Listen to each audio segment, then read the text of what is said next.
Let's see.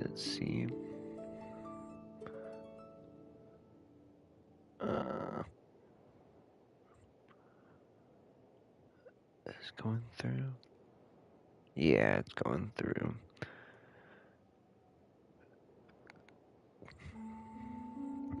Let me fix my microphone, my headphones, make it all nice. Welcome back to another fantastic episode of Genshin Impact. We're here as always, ready to get Freddy with the Sketti with another quiet time episode. A quiet time-ish, at least kind of awake. Not really. She's asleep again. But we're gonna continue the event and other stuff today. Maybe a little bit of the character story, but we'll see what we do. Probably not the Archon just yet, just because there's stuff going on to kind of finish up. But we'll see. Relax.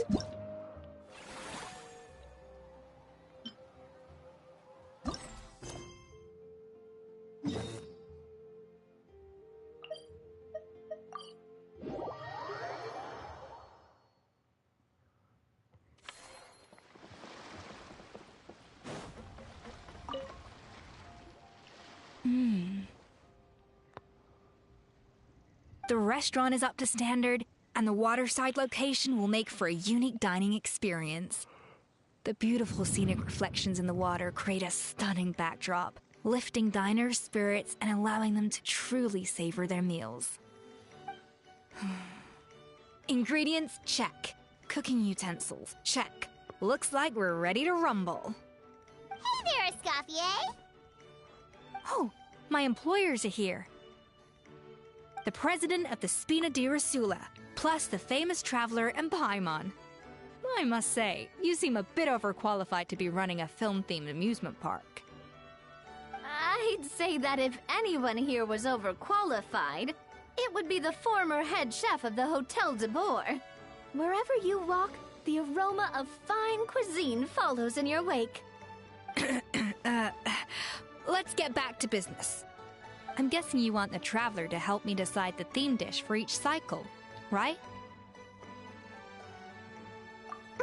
This is the business strategy I mentioned earlier. Using Escoffier's top-tier dishes to attract more visitors to the park. But this isn't just about attracting visitors.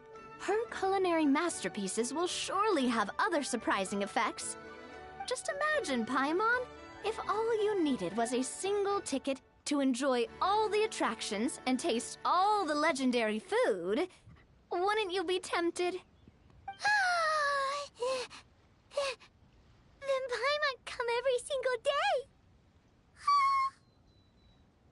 Now, here's the twist. To get the most out of this strategy, the menu can't be made public. Based on research by a certain food branding consultant, many restaurants have started offering a special chef surprise dish. So give me some inspiration every few business cycles, and I'll decide on our next theme dish. Now then, give me your hand.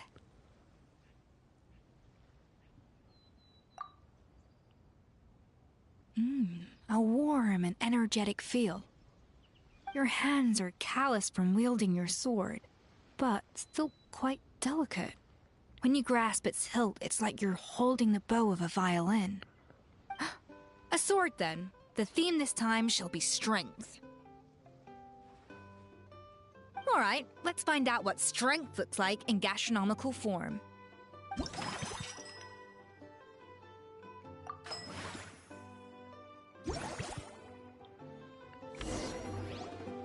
I've refined the sauce for these barbecue ribs.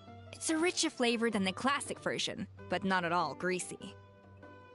The mint extract in the seasoning leaves a refreshing aftertaste, perfect for indulging yourself after a fun-filled day. But if you ask me, I'd say the artisans need these more than the guests. The artisans? As I'm sure you've noticed, this park isn't quite finished. A serving of these barbecue ribs should help the artisans replenish their strength much more quickly. As their bosses, you have an obligation to provide meals for them. So why not invite them to dine here? Who knows? The morale boost might even improve their productivity. Oh? If I recall correctly, you once served up some special fish and chips for the porters over at the Fleuve Cendra. For several days after, the workers were all incredibly efficient. They'd finish 8 hours of work in just 5. And then, because they clocked out early, they'd come back completely refreshed the next day. Then there's no time to lose. Go invite the artisans over while these ribs are still hot. I'll prepare some side dishes and desserts too. That's a great idea! You really live up to your reputation, Escoffier! Looks like these themed dishes are gonna make a huge difference after all. We'll have to make sure we check in with you regularly. The artisans are pumped and ready to roll thanks to that themed dish. And perfect timing, too. Let's take this chance to take the facilities of our eclectic escapades to the next level.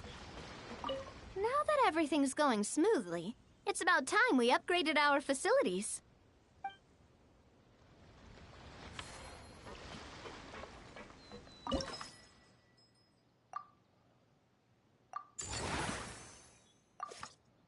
We should be able to attract more That's right.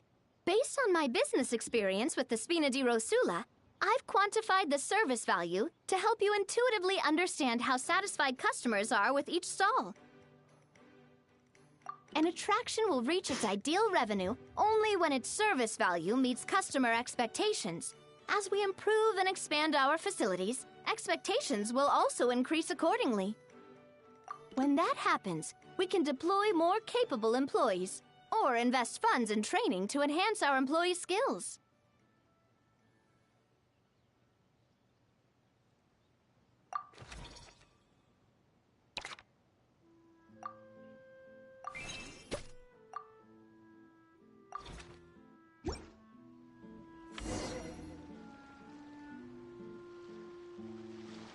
Whew. That should be everything. Looks like you've pretty much mastered how to run this park. Huh? Have we really? Thinking about it, we have learned quite a lot, haven't we?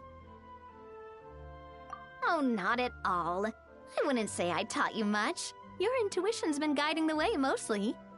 I imagine long-term operations sounded like a scary prospect the first time I mentioned it, huh? But don't let that scare you. Just break things down into smaller steps and tackle them one at a time. Even if you're not a genius or naturally gifted, you'll get it done in the end. Whoa, seeing your own progress has really got Paimon fired up! Actually, she's gonna jot your words of encouragement right down. From here on out, we'll be running the Cheval Moran Film Fantasyland together. Let's make it a big success!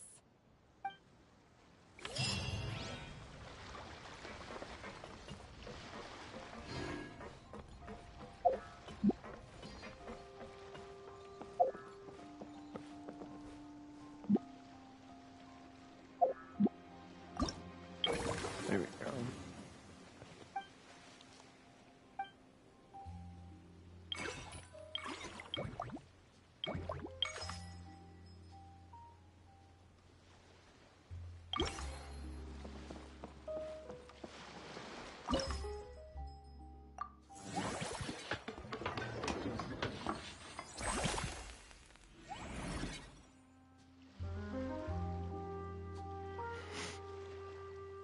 Excuse me, sorry.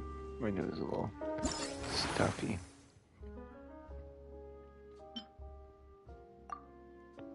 Mouth. Mouth dry. Ready to die.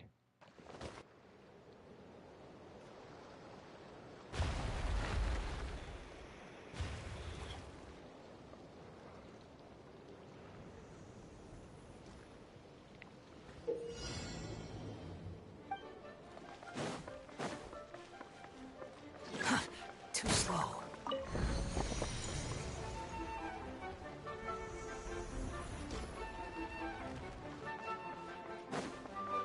Quit following me.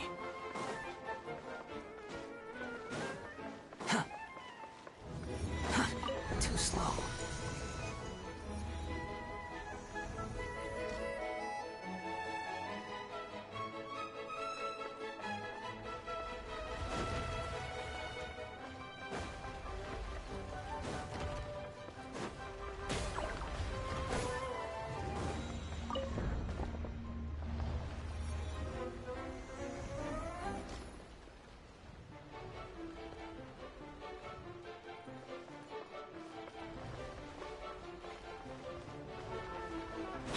following me. Shit.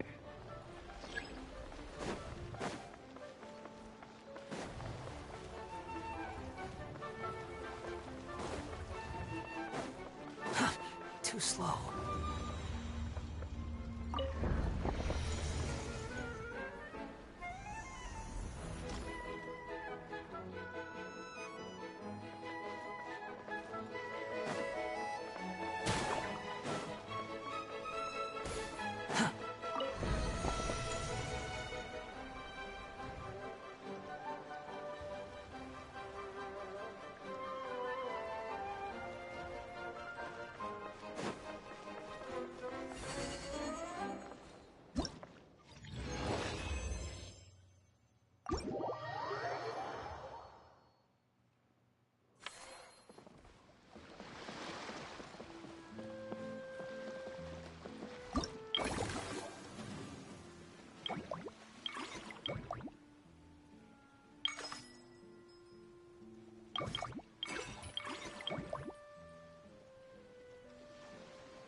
Damn.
Too slow.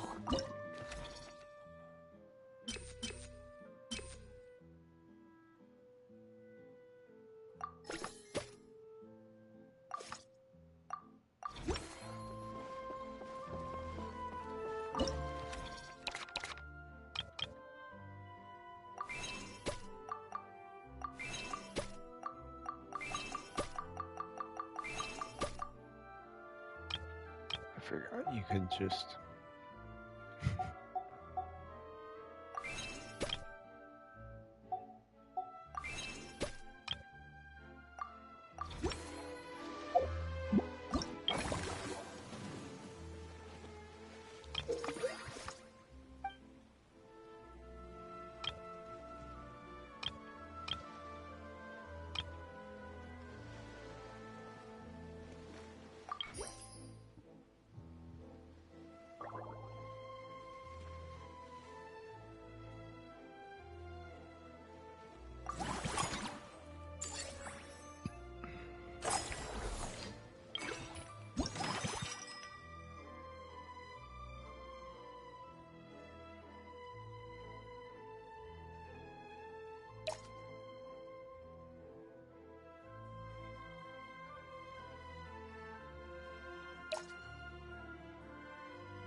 What does that mean? Team zone.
This is... I like this stuff. It's mundane, but interesting.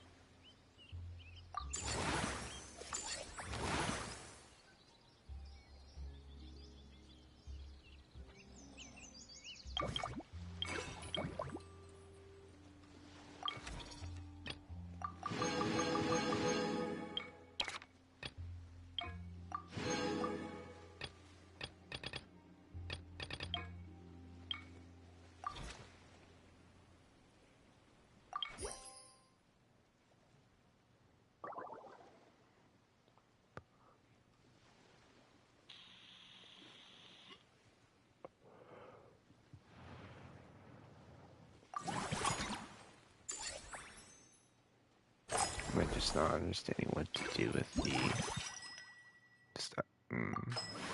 Whatever.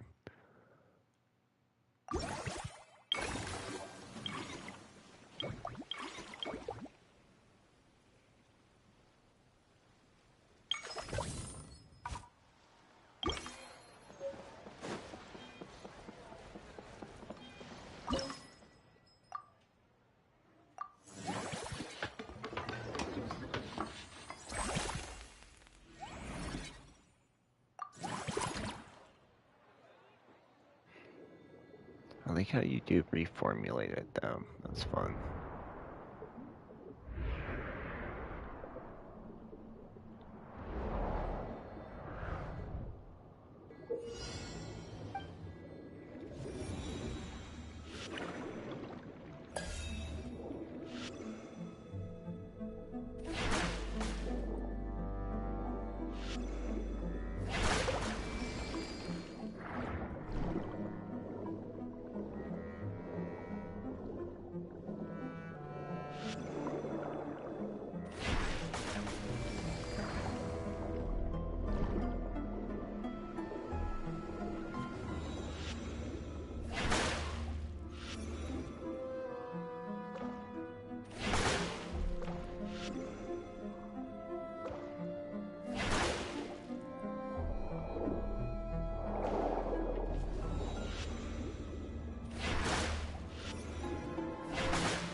Too slow.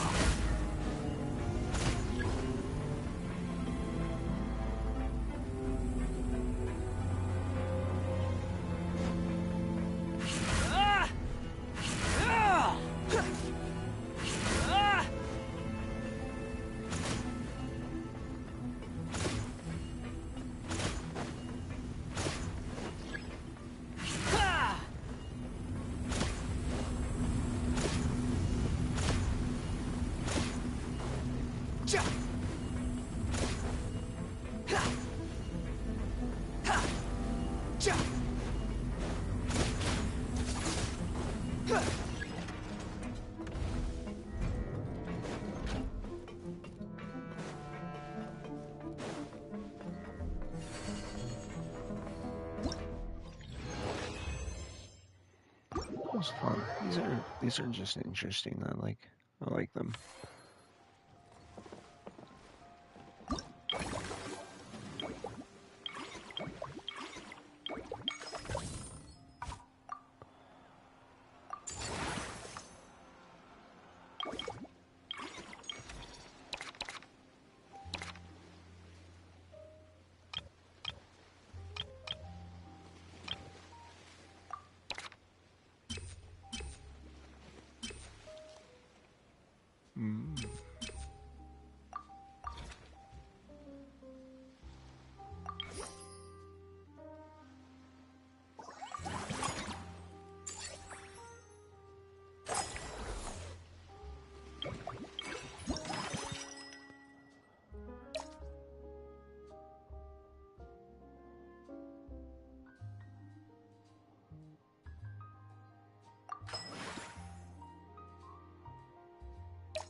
following me.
Interesting.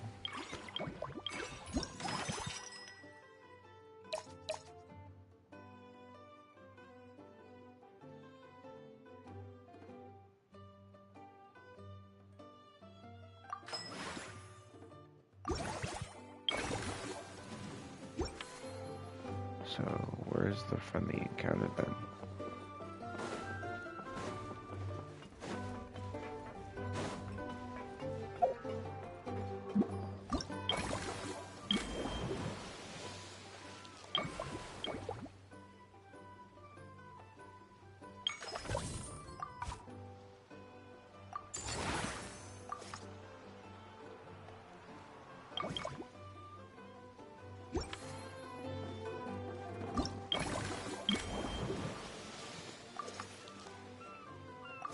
Fuck it.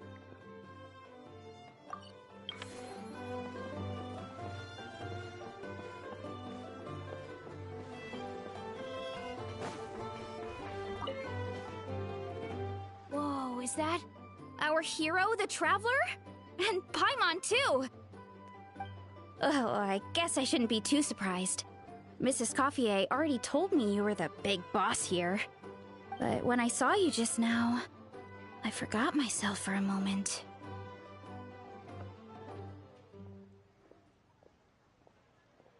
Technically speaking, the Cheval Moran Film Fantasyland doesn't even have a boss, does it? Isn't it the idea that everyone works together to make it as successful as possible, and then we all share the profits? But, wait a sec. Why are you here, Veressa? Well, officially, I'm here to promote my brand. Not long ago, Mrs. Coiffier placed an order with me for her restaurant, as she often does. In her letter, she mentioned that showcasing my orchard's products at the festival would boost sales and help build my brand recognition. After talking it through with my parents, I decided to give it a shot. Now that I'm done with the restaurant's ingredient order, I plan to sell the rest of my fruit directly to guests to help quench their thirst, of course. The thought of enjoying fresh fruit from Natland here in Fontaine does sound pretty appealing. But with this many customers, wouldn't it be exhausting to watch the stall all day? Huh? Am I supposed to be watching the stall the whole time? There's an attraction over there called Movie Masterpieces, right? I heard some of the challenges are based on famous films. Some of those films have even been adapted into great comics. I'd love to go give it a try. So, you're not doing any business at all? Back in the Collective of Plenty, I'd just set up a sign with the fruit prices, place a weighing scale and a coin jar to one side, then let people pay on their own. When closing time came around, I'd wake up and check the accounts. Not a single Mora's ever gone missing. No. To be fair, that does sound nice. People in the Collective of Plenty are a law-abiding bunch. No one would even think about taking something without paying. Makes sense that tending your stall wouldn't take too much effort. Fontanian customers are no doubt trustworthy too, but let's just say they're not used to self-service shopping. Plus, if you just leave the stall unattended as a Natlanese merchant, people here might think you're gone for good. In that case, I'd better start acting the part. But I'll need to buy some things in the city before I officially open for business. I promised to bring back some Fontanian clockwork mecha for Kochi-san. Oh, and I also wanted to try a few rounds of movie masterpieces. After that, I should be able to focus on my business without getting distracted. Mm-hmm. We might not be locals, but we've explored Fontaine quite a bit. We know our way around pretty well. In that case, give me a moment to get some extra fruit, a price list, and my coin jar set up. I get to go shopping with the Traveler! Nice. It's been a few days. Ban on flying objects should be over by now. Let's head over to the Palais Mermonia to see how Kakuku's doing. Oh, Kanichi's. Wait, no. Yeah, Kanichi's gone. Interesting.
Okay.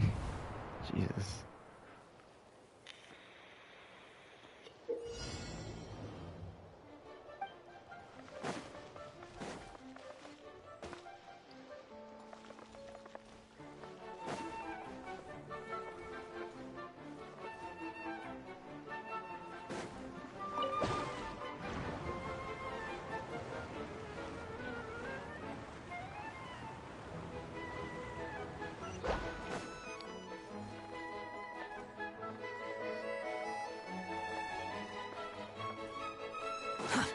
Too slow.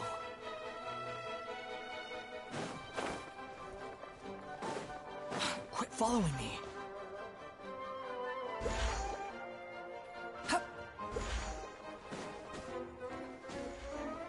Oh shit.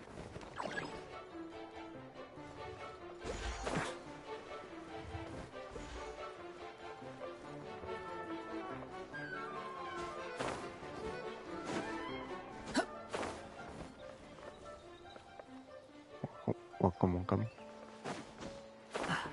Shit.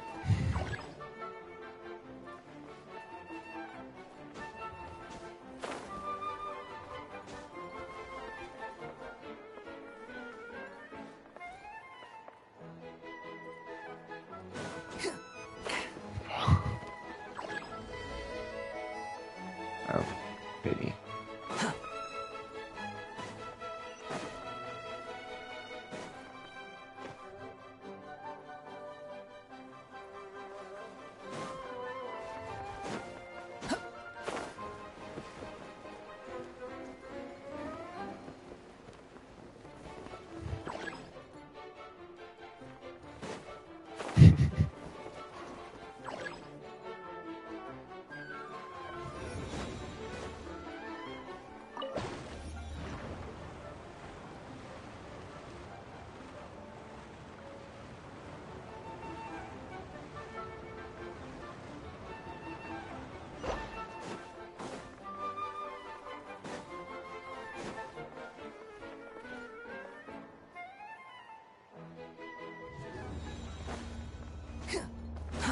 Too slow. Quit following me.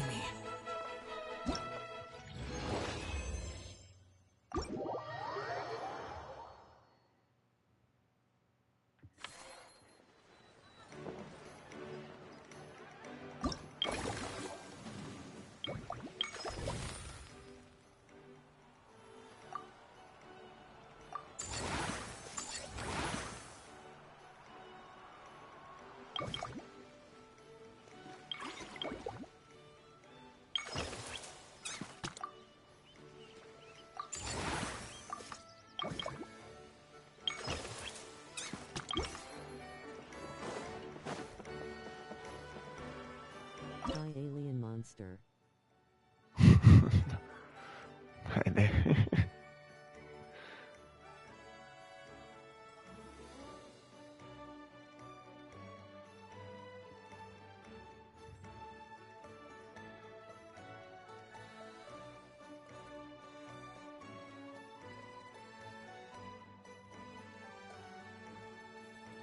Is that like an emoji? Yeah, that was an emoji. Okay, I see, I see.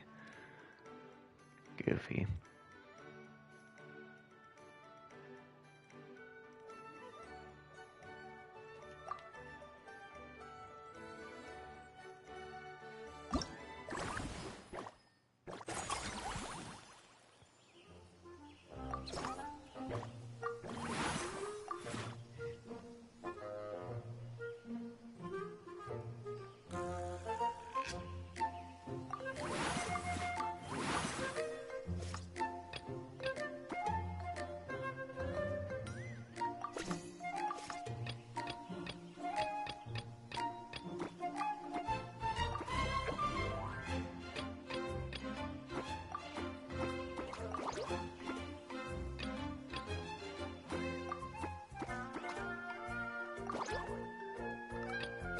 Interesting.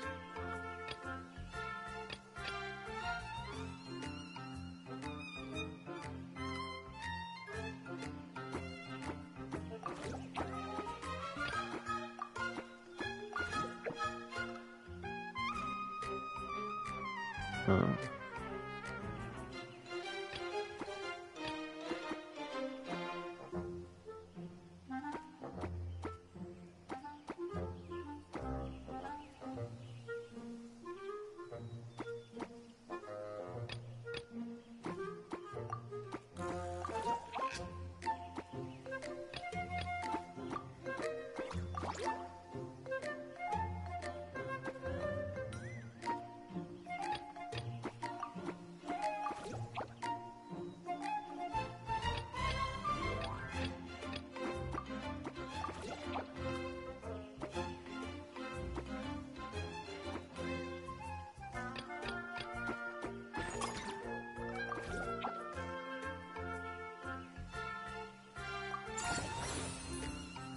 interesting.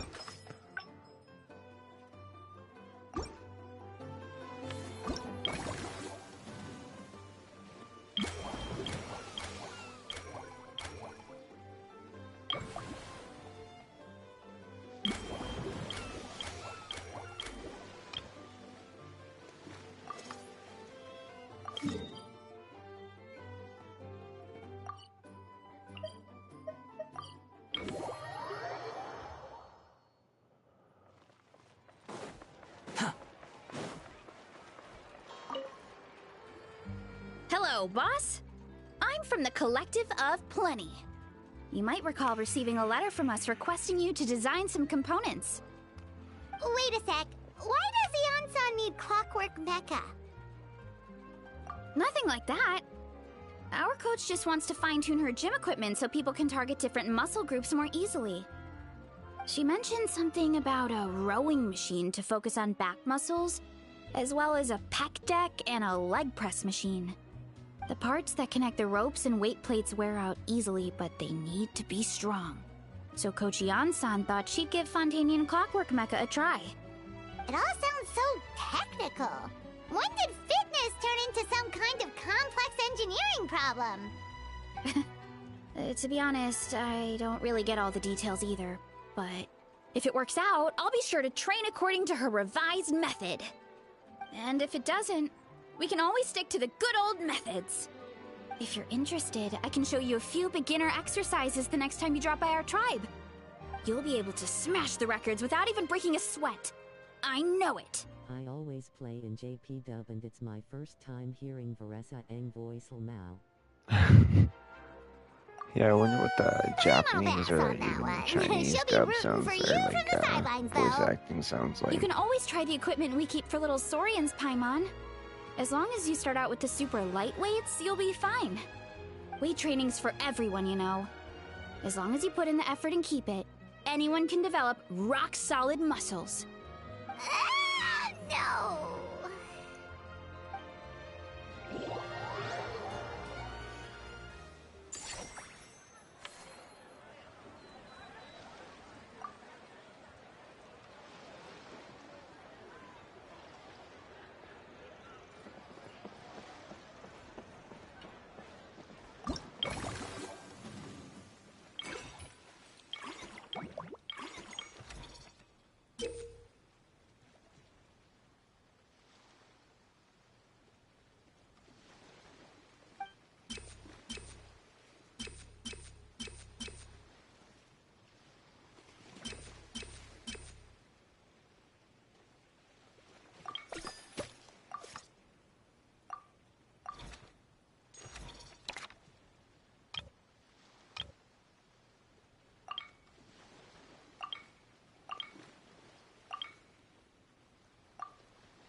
Wow. Their names are Hilario rolling on the floor laughing rolling on the floor laughing.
No.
Just have to deal with that one.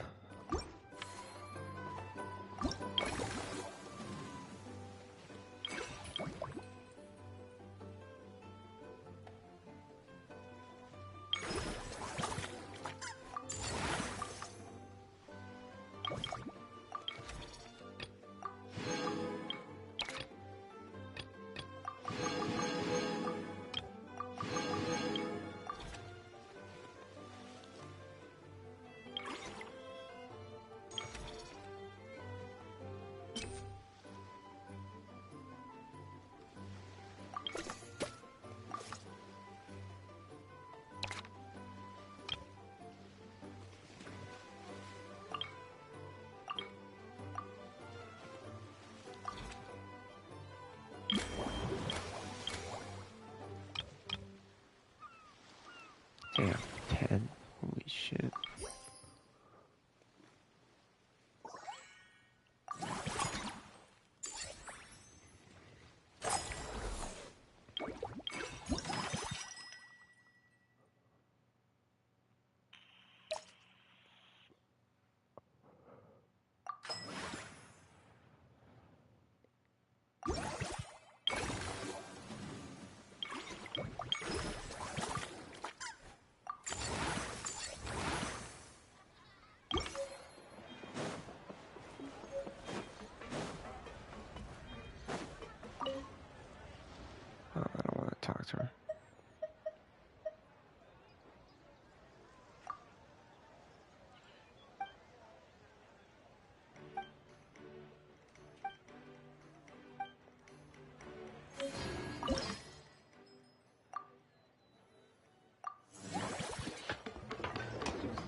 slow.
Nice.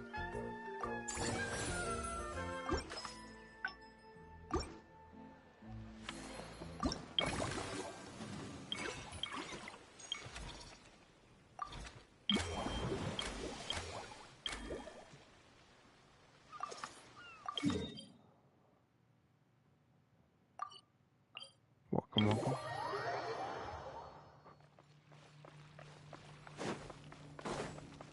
Quit following me. Huh, the wind rises.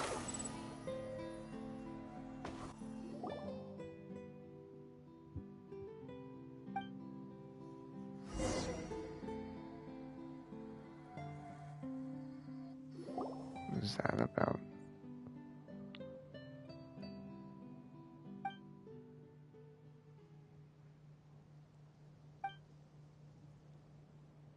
The fuck?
Oh, I'm stupid.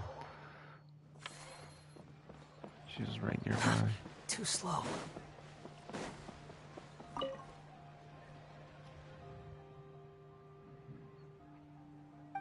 Hey,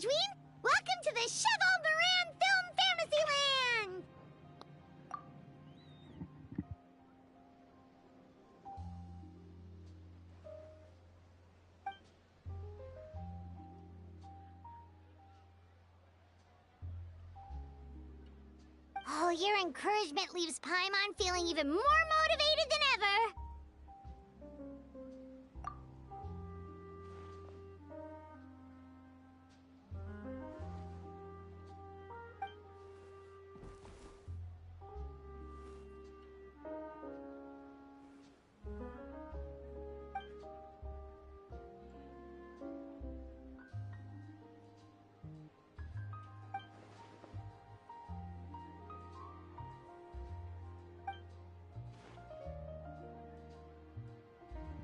Welcome.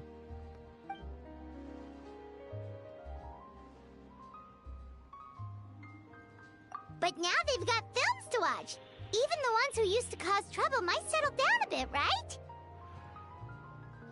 We have our very own animal-themed area, by the way. We call it Mellow Manor. Customers are calling it the most relaxing place in the park.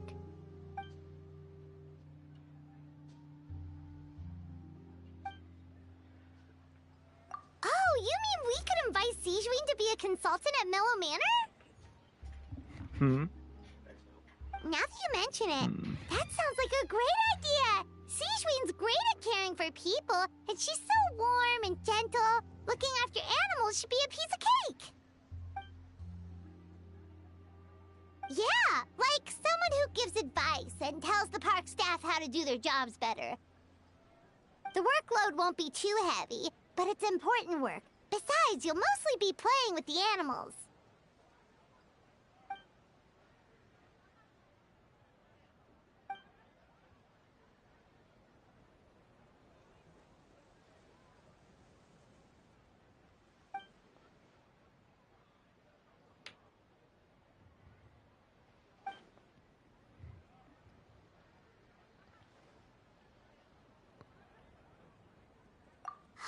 With Sigeween on board, Mellow Manor's gonna be even better than before! Paimon has a feeling our revenue's gonna shoot through the roof!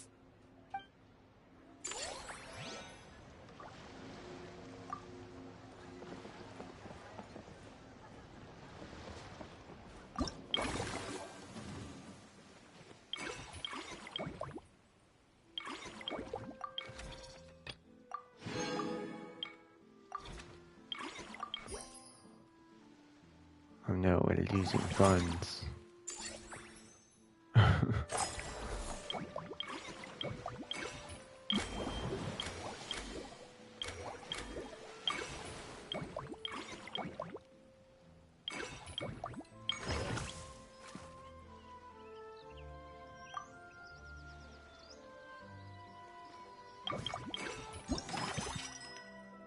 Nice.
Sure.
Nice.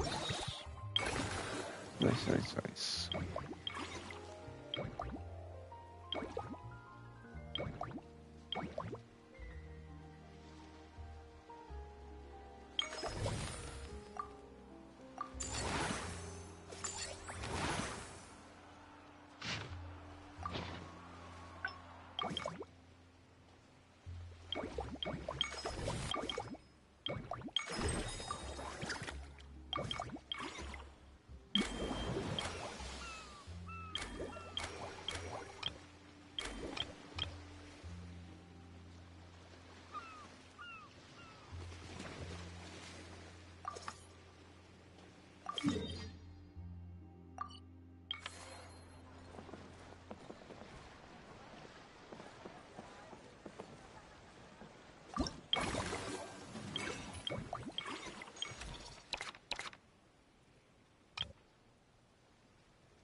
Yeah.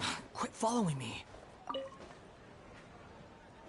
All right, time to show off how fast I can run. I'm gonna go have a blast, then come back, calm down, and focus on running my fruit stall. That's right. Last thing you'd want is to get too absorbed in having fun, then suddenly realize you're starving because you haven't eaten anything for hours. Funnily enough, Paimon can think of someone else with a bad habit of getting so into things that they forget to eat. No matter how busy you are, nothing's more important than staying well-fed, hydrated, and healthy.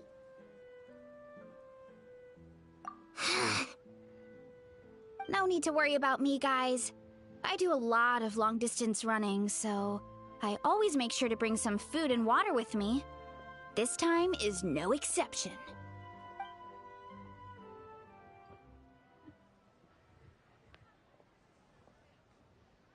Woohoo! That was incredible! How was it? Did you get through all the levels? It was amazing!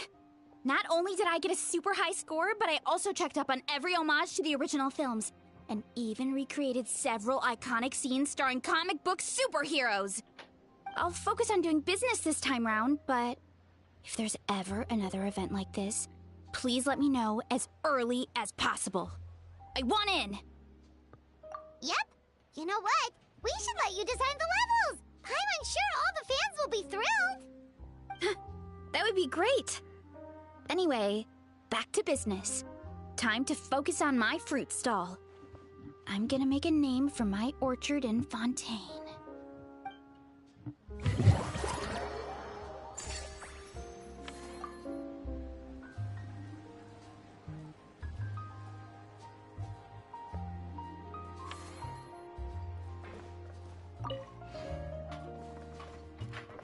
Can you not, buddy?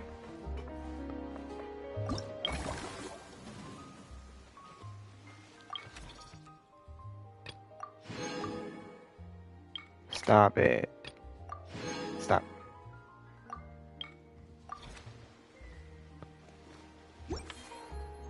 You think I've got...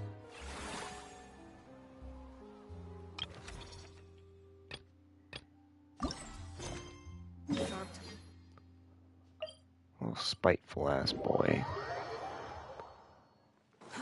Too slow.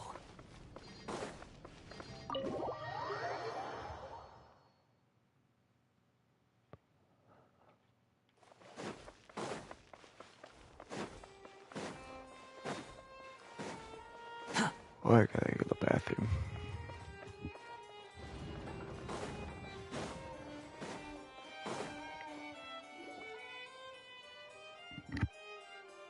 Hey everyone, we're here! Oh hey, my little dudes! Good morning! Oh wow, Cuckoo's learned a new greeting! Is that good news or bad news though? Sorry, I did everything within my power. But so far, I've only managed to teach him how to say good morning. Wait, so that's all you've been up to this whole time? Get out of here! Huh? Okay, so good mornings aside, please tell Paimon there's been some other progress too. Of course. That's why I'm here. Kukuku's not the only one that Mr. Risley's been getting to talk. I'm referring, of course, to the convicts. It was nothing. These guys weren't exactly tough nuts to crack. So, what's the deal? After racking their brains, they remembered speaking to an inconspicuous middle-aged man just as they were preparing to pack up and leave Natlan. He was dressed in the manner of the Children of Echoes and carrying a box. Plus, the description matches the one the gun was found in. All in all, he didn't look any different from your average Natlanese traveler. Perhaps seeing that they were dressed as merchants, this man stopped for a chat, inquiring where their goods were headed, and even asking if they could share a boat. The smugglers were very cautious, though. They didn't tell him any specifics. But all this happened before I crossed paths with them. I happened to notice them as they were preparing to set sail. I thought they looked shady, so I snuck aboard, and ended up being carried along all the way to Fontaine.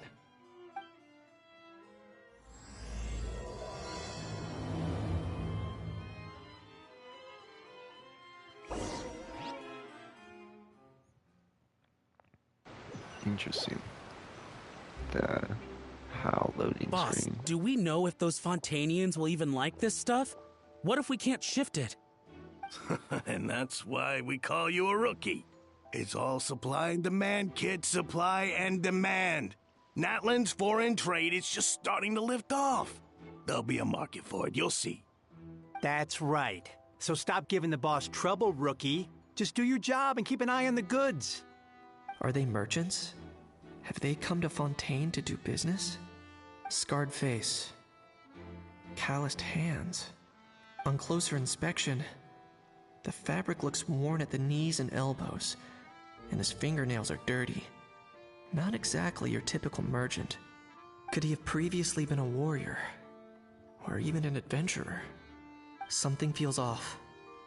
I'd better sneak up and get a closer look. I was gonna say, is it still black and white? Yeah. Nice thinking, boss.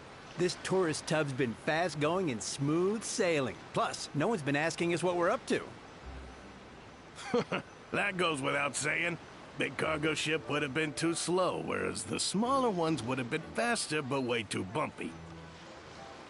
If we ended up damaging the goods by accident, all these months spent grafting away would have gone up in smoke. Seriously? But there's hardly anything here. Would it really have taken them months to prepare? And why would they need to transport it with such care? Could they be secretly smuggling precious items out of Natlan? I'll need to find a way to get to the bottom of this.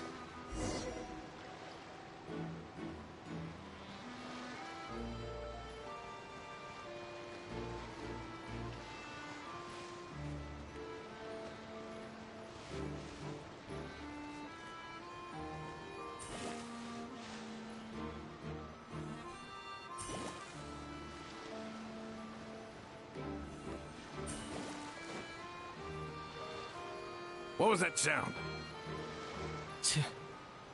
God damn it. Boss, do we know if those Fontanians will even like this stuff? What if we can't shift it?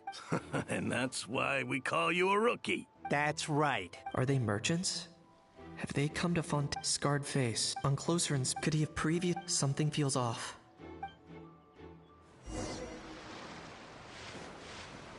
Nice thinking, boss.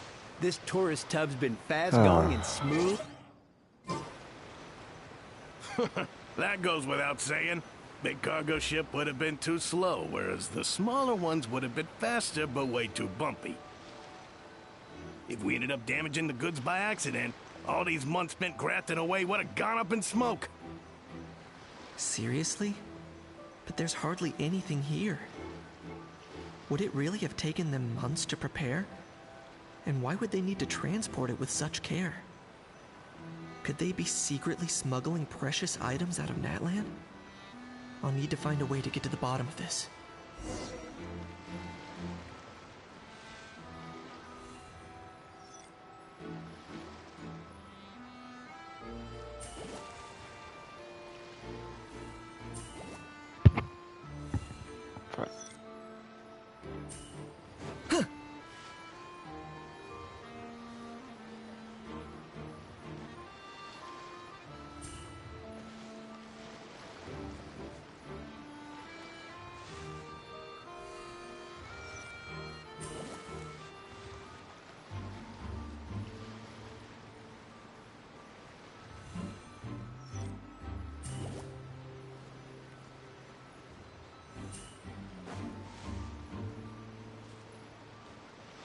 Let's go hear what these criminals have to say for themselves. Sure enough, they're... Hey, why the long face? You're abroad on business, and you get to do some sightseeing while you're at it. Sounds like a pretty sweet deal to me. You better cheer up if you know what's good for you. I guess you're right. I was just worried I might have messed up with the packing, or that something's gonna go wrong along the way. Oh, pull yourself together. Tons of foreign tourists come traveling to Fontaine. I bet their luggage is full of all kinds of weird stuff. If someone insists on checking it all, just show them the purchase order we had drawn up. Those Fontanians can't get enough of their legalese, so I've heard. They can look all they want. Aha. So their aim is to smuggle in contraband after all. Looks like I've gathered enough intel about the smugglers and their contraband. Time to inform port security.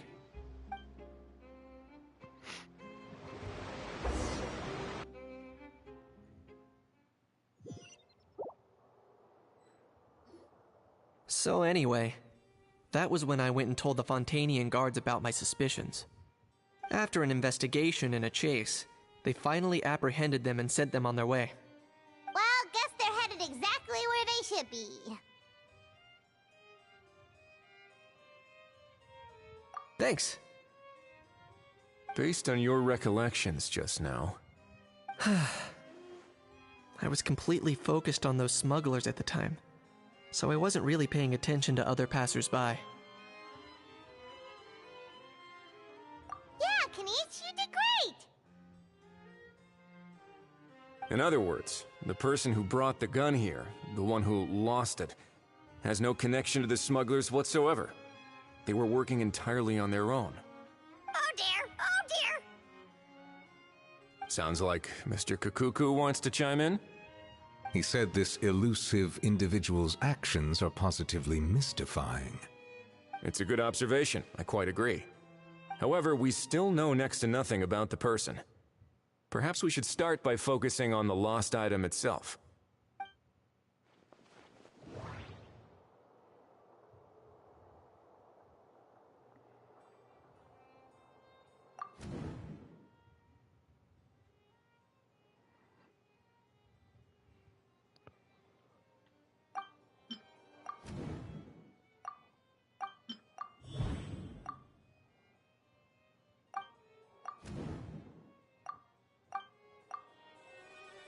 It certainly seems like it was the bait in some kind of trap.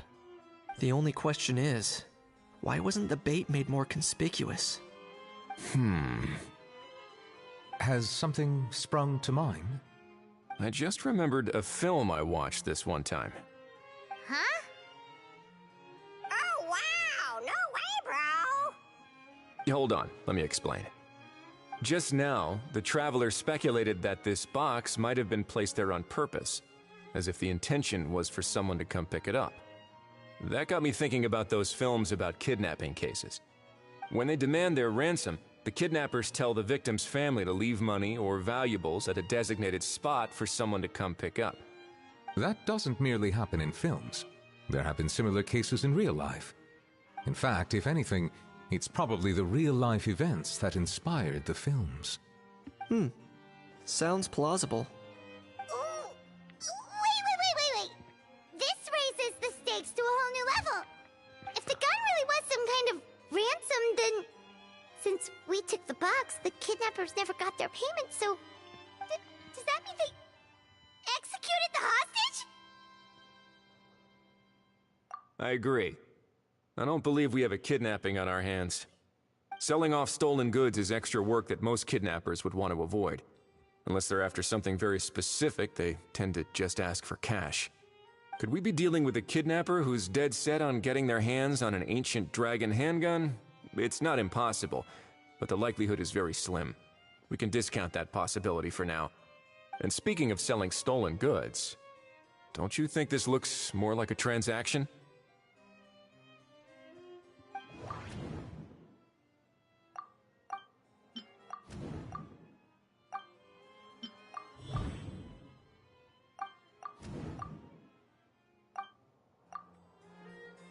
So, bottom line, this was an individual smuggler at work. Exactly. And it was the location itself that caused the deal to fall through. The last thing they would have expected was for a quiet beach to turn into a bustling film convention overnight. Not only is the area now packed with tourists, but the Spina di Rosula have a presence there. I'll bet that both parties were completely caught off guard. That sounds like a plausible theory, but how do we verify it? Looks like your people better start rolling up their sleeves. How so? Easy. Just follow the usual procedure by putting up a lost and found notice. The more routine we make it seem, the more likely the suspect will come forward to claim it. Even if they send a proxy, we're liable to get our hands on new leads. And timing-wise, it's about time we updated the bulletin board anyway. All we need now is a lucky gestionnaire to write up the notice for us post-haste. Ah, so that's what you meant by rolling up their sleeves. In that case, I may as well write it myself. Delegating this to someone else would require an additional explanation. Or are you just not used to asking others to work overtime? Is that really a major concern here? Well, looks like I won't be needed around here. At least until the notice has been posted. You could always wait here if you like. The Palais Mermonia serves a particularly fine cup of tea if that swings it for you. Thanks, but no thanks. I left a very noisy creature with a friend before heading out, so I should probably get back to feed it. Ah, I wasn't aware that you had a pet, Mr. Kanich. Speaking of pets... Get out of here! Out of here! Yep, that's the plan. Out of here indeed. I believe that what Wriothesley is trying to say is, you are free to leave, Mr. Kukuku. Furthermore, it has been determined that Mr. Kukuku should not, in fact, be classified as a flying object. As such, he shall be free to move around Fontaine whenever he so pleases. You're the best, bro! Oh, that really is good news! Travelers, should we bring Kukuku back to Aoife and Auroran? I shall leave him in your capable hands.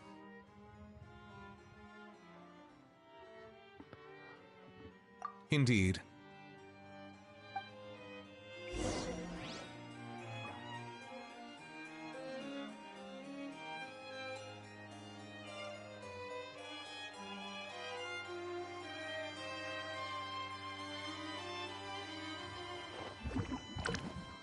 My bad, 1 second. Well, actually...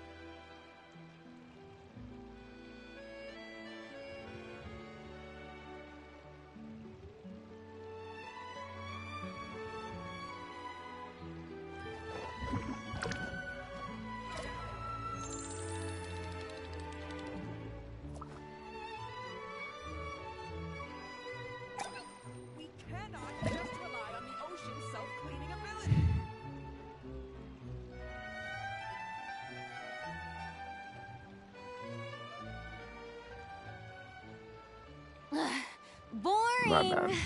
Isn't there anything else more interesting to do?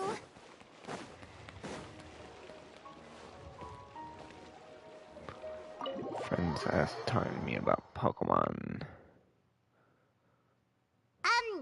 Why are we here so early? Our meeting with Vanagem isn't for a while.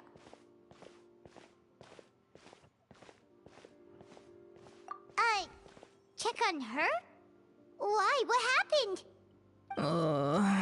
She did. Oh no. Escoffier, are you alright?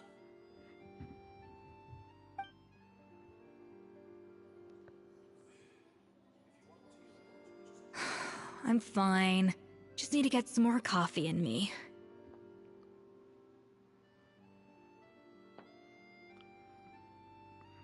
Huh? What happened to my coffee? Did I really drink it all? Alright. Thanks. I appreciate it. Well, there's cooking facilities here. Or we could just grab a cup of coffee from Cafe Lutece, but either way, hurry!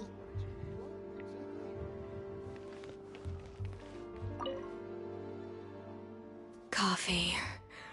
Need a cup.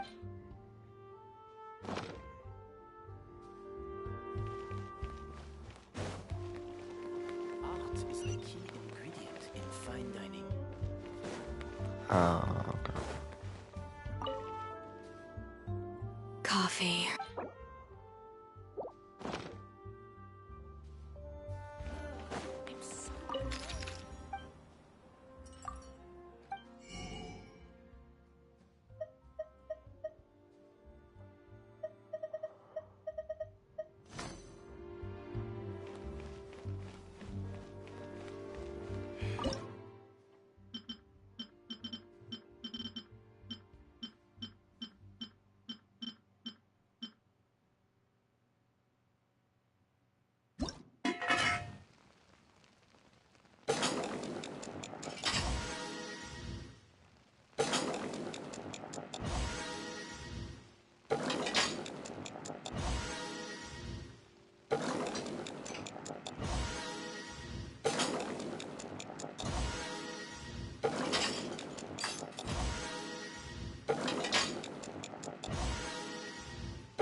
Coffee.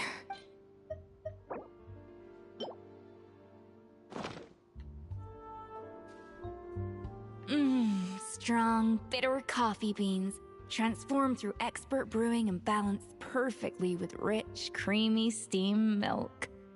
Wonderful. I feel much better now. Thank you so much, Traveler and Paimon. Glad to hear it, but make sure to catch up in your sleep when you get the chance.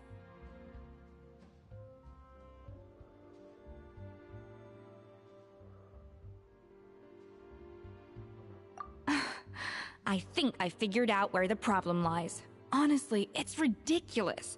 I don't know whether to laugh or cry. Wait, what investigation? What are you guys talking about? I'll save it for when everyone else gets here. It's so stupidly small, I can't believe it's caused so much drama.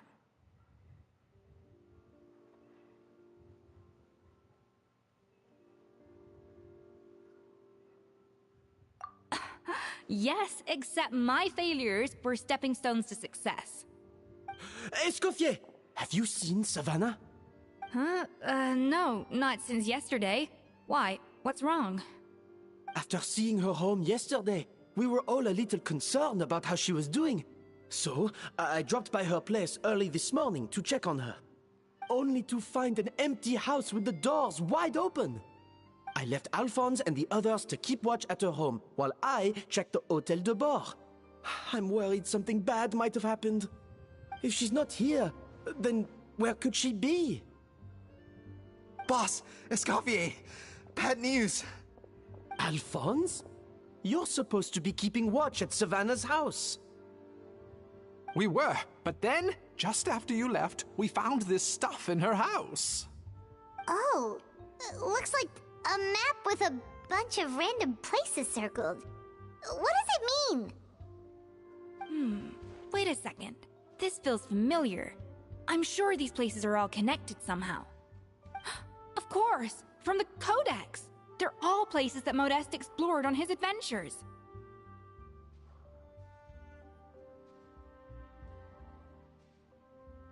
Yeah, but I don't understand. The adventure logs in the Codex are too fragmented to be of any use. How come this map shows all the missing details? The Codex de Bord? Then, this place marked in red out at sea. Could that be the fabled birthplace of Gâteau de Bord? Seriously? So now she set her sights on finding the original recipe and beating Escoffier that way? Geez, Savannah. Anything to overcome a Gâteau plateau, huh? Ugh, idiot! Does she have a death wish? Those ruins are thousands of years old. Hold on, there's more. Besides the map, we also found these letters.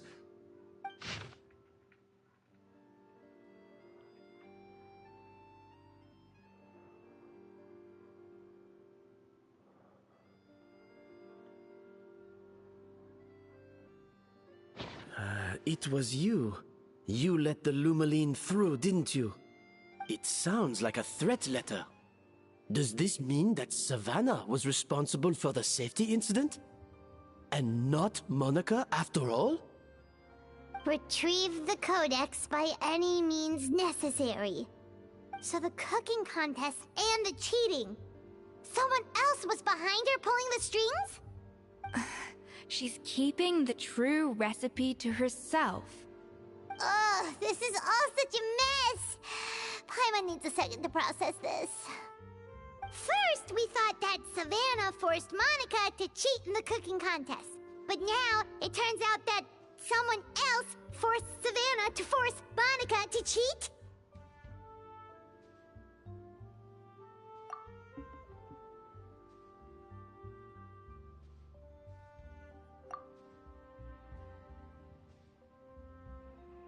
You're finally here.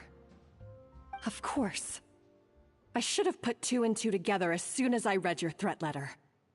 The food safety incident, the demand for a cooking contest, the instruction to blackmail Monica, even the suggestion that Escoffier was keeping secrets from me. It was all part of your grand plan, wasn't it, Monica?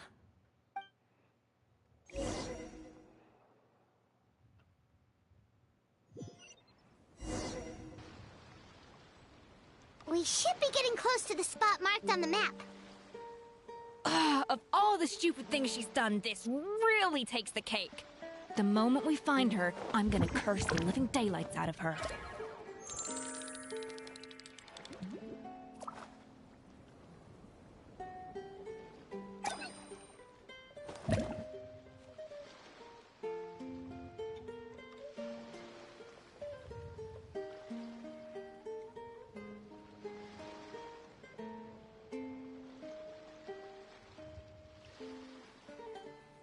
Tea parties are a must for the well-mannered.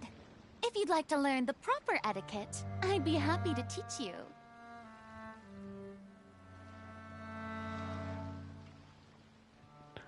My bad, my bad.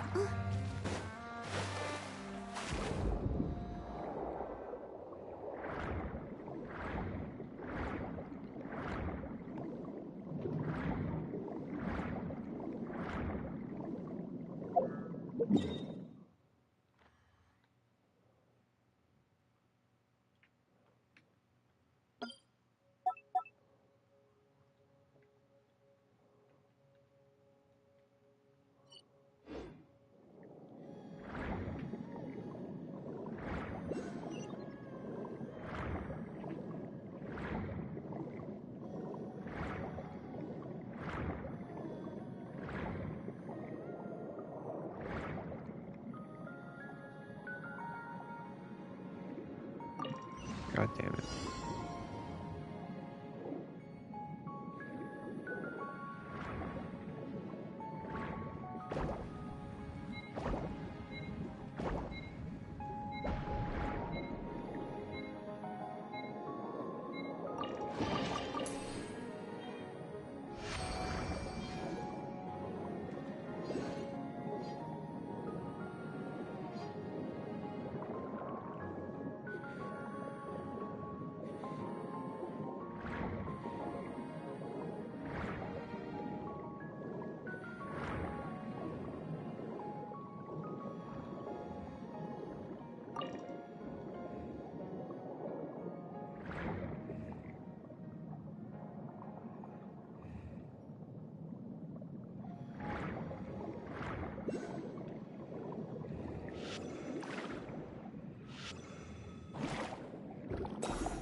This will be interesting. Get out of here. Cat.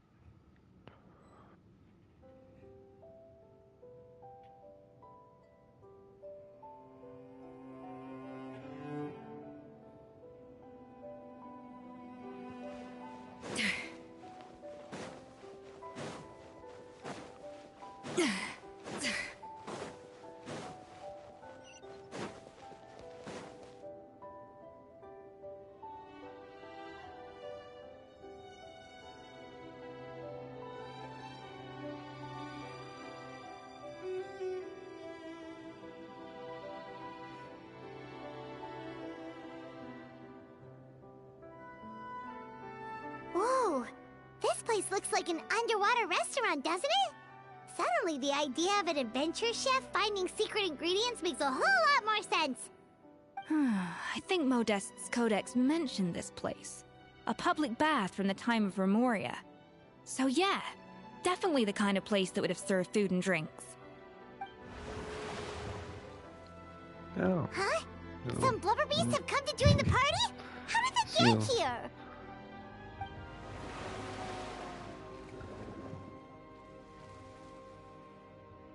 Aw, they ran off!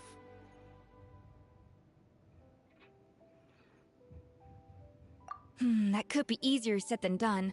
Something's blocking the entrance. Well, did Modeste mention it in his adventure logs by any chance? They must have gotten through somehow. Good point. Yes, that's right. It's coming back to me now. We prepared a banquet for our shy little guests, and as the food flowed away on the current, they broke into a joyous chorus, and the path opened to us. We have to feed the blubber beasts? With what? There's nothing here besides rocks, romaritime flowers, and lumitoile. See, this is why you should always bring snacks. You never know when you're gonna need them. Now we have to head all the way back to shore and grab some. There is no time for that. Romaritime flowers and lumitoile will have to do. They may not look appetizing to us, but who knows? They could be blubber beast delicacies. Delicacies. Wait, we're seriously gonna try this?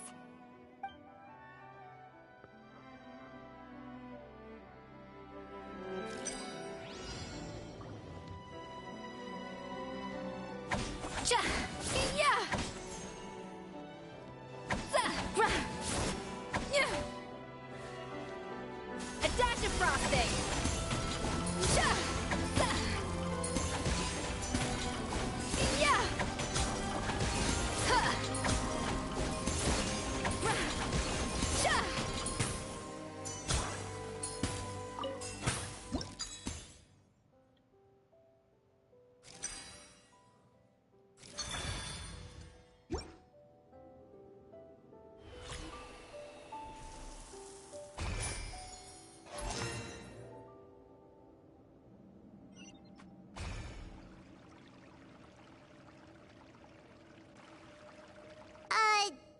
Beasts or not, are we sure this stuff is edible? Trust me, they'll love it. Oh, good question. If we try to put them in the pool, we'll probably just scare them off again, and who knows how long they'll be gone. Yes, we can't afford to wait for them to double back. Oh, what was it that Modeste said again? Something about the food flowing away on the current.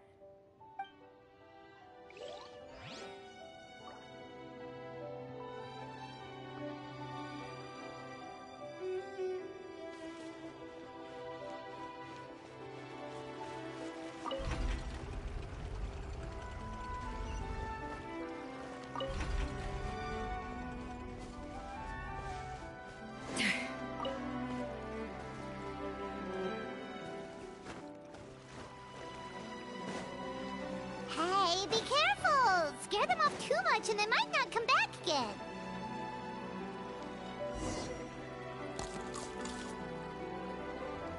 Wow, it's really singing! It must taste better than Paimon thought!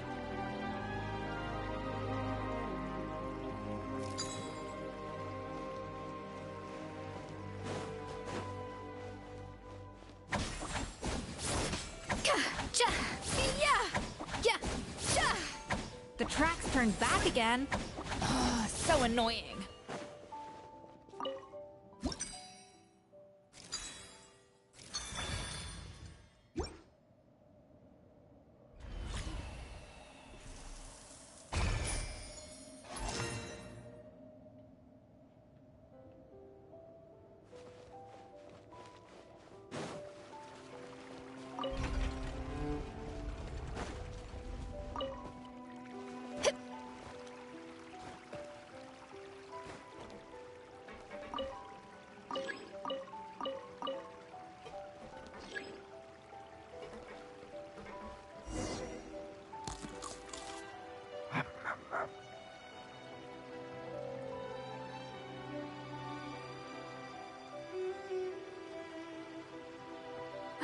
Hey, it's open!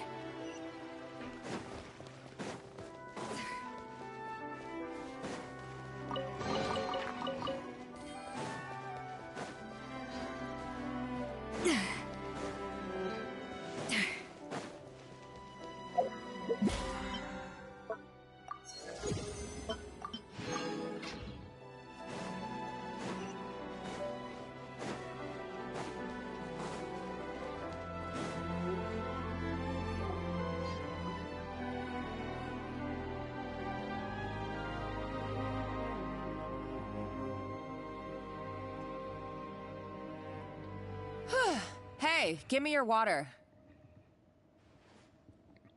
Here. I said your water, the one you just drank out of? Sure.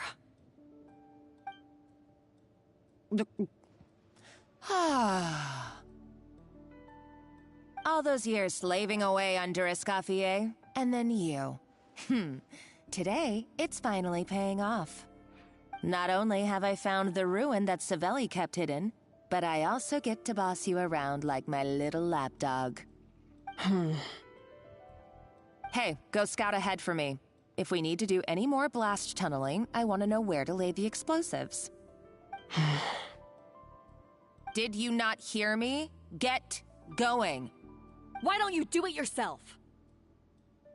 Oh, when did you learn to fight back? You're always so compliant when I give you instructions by letter. That's because you threatened to expose me for the Lumiline incident. I swear, if I'd known what you were planning, I'd never have... Ha! Don't be so self-righteous. Admit it, you've always been jealous of Escoffier. That's why you lapped up everything I told you. You were terrified of her finding out about your part in the Lumiline incident, and you resented the way her reputation hung over you. So you jumped at the chance to convince yourself that she was the villain, that she deliberately hid her secret recipes from you just to hold you back. It was the only excuse you needed to justify getting back at her. First, idolization, then jealousy, suspicion, and self-deception. That's what this comes down to. It was the same story with Savelli and my ancestor. He offered Modeste his friendship only to murder him out of vanity. He promised to explore the world with him, only to later destroy all records of their adventures. It's a miracle I even found this place. You have no idea the countless hours I spent piecing it all together. So you see, you're no better than Savelli. If you can't beat him, betray him, right? I am no Savelli, nor will I ever be. Oh, put a lid on it. You really think you can absolve yourself of your vindictive and jealous behavior now? Just because you finally realize that Escoffier never kept any secrets from you? You didn't show any remorse when she left, or in the cooking contest. Why start now? You have no right to redemption. You're right. I don't deserve her forgiveness.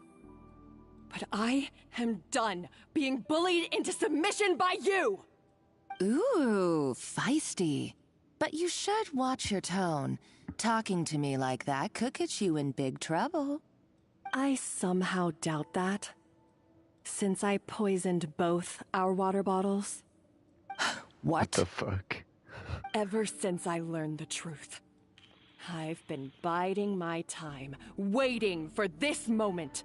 You've played me like a fiddle for so long, and now this is payback! But you drank it too. It's what we both deserve. This is the price we must pay for betraying Escoffier. You'll die here with me, Monica! You. Jeez. You.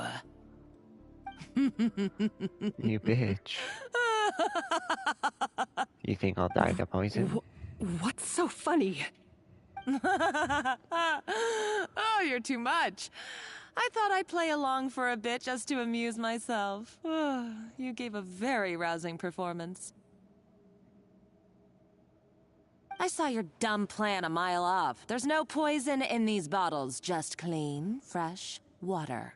Oh. No. Revenge is a dish best served cold, you know? Did you really think your half-baked plot would fool me? You're a lousy chef, and you make a lousy villain, too. A complete waste of space. No wonder you never amounted to anything. Everything I ever did was a failure. And now, I failed again, for the last time. Hey, why don't you try your hand at being a comedian in your next life? You got a good laugh out of me. But now the show's over. You should have just done like I asked, Savannah. All I wanted you to do was scout the ruins for me. But you had your chance, and now it's time to say goodbye. Stop right there! Let her go, Monica! We've got you surrounded! Escoffier? Ugh, looks like I'll have to keep you around for a little longer. You can't! Stay back if you want her alive! Escoffier and the Traveler. I can't take you both on in combat, but if you so much as flinch, I can end Savannah's life in a heartbeat. Monica, what are you hoping to achieve by this? You're about to commit murder, and for what? A recipe? A recipe? You chefs are all blinded by your myopic focus on kitchen affairs. Well, some of us actually have bigger fish to fry. Modeste had a secret. The truth behind his so-called genius, the je ne sais quoi factor in his Gâteau de Bourg, and it's right here in these ruins. Are you serious? You're here because of a Gâteau de Bourg obsession? You've gone completely mad! I couldn't care less about the cake itself. No, the real treasure is the secret ingredient that Modeste sourced from these ruins. He and Savelli were fools. A priceless treasure of Remoria in the palms of their hands, and they thought, ooh, this would go great in our cake mix. We're talking about a powerful stimulant that also sharpens the senses. That's no cooking ingredient. It's a groundbreaking drug. That's right, I've done my research. It was a drug that Remoria developed for their war machine. I could make a killing by selling it to the treasure hoarders or the Fatui. Will you listen to yourself? You're completely delusional. My eyes are wide open. Just wait till I get my hands on this treasure. You'll see what a fool you've been.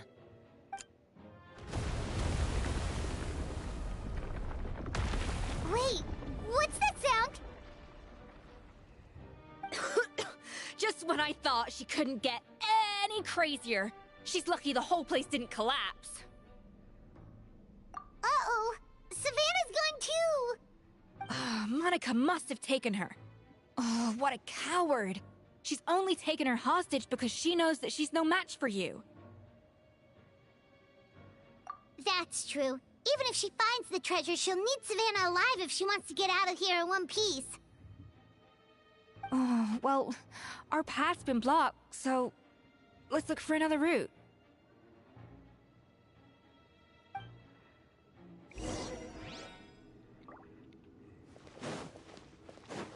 The water looks pretty deep here. Maybe it leads somewhere.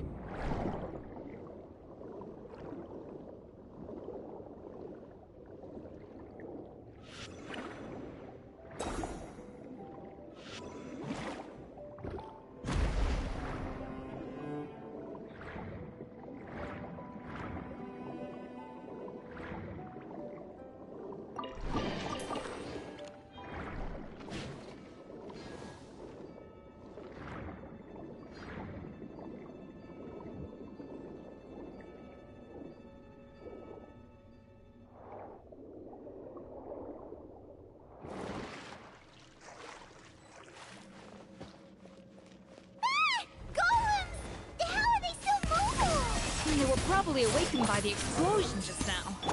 Alright, Knife Skills 101. Time for some rough chopping.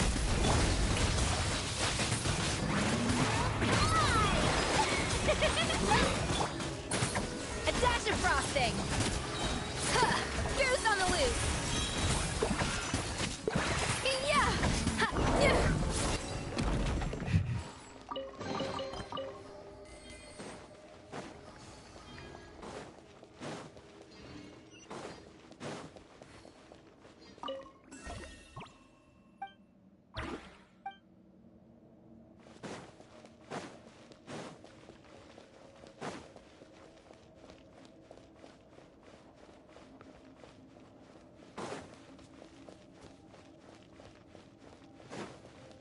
Another door? Guess we need to prepare another feast for our guests.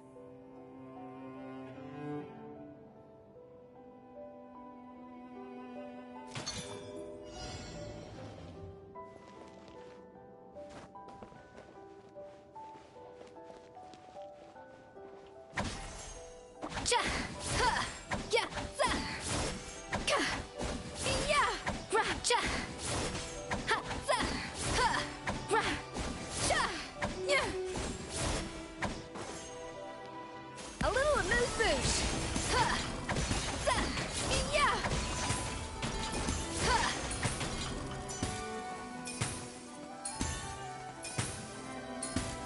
Ra, ka, ya. Ja.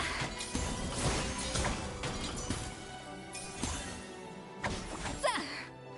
Ha.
Hey, be careful! Scare them off too much much and they might not come back again.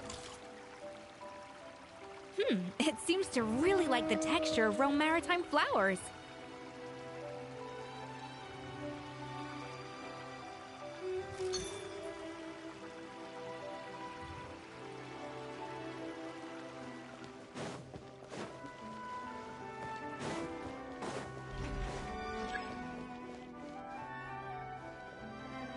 Up to the freezer!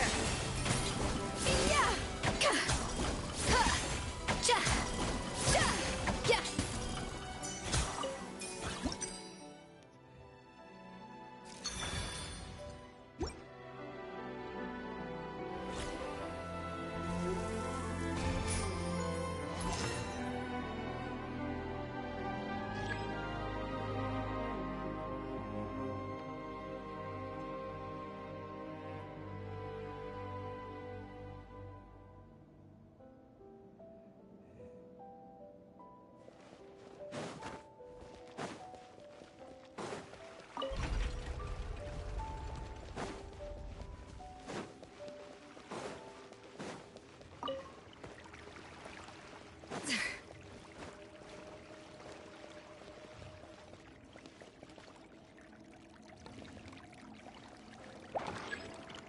A dash of frosting!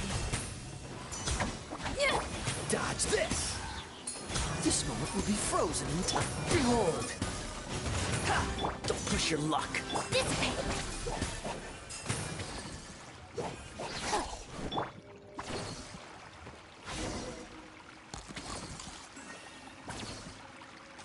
I never knew you could process Limitwell like that. Alright, I've got to jot this down. Limitwells and maritime flowers. This could open the door to a whole new world. Yep, that's literally the plan. Wait, hold on. Which door are you talking about?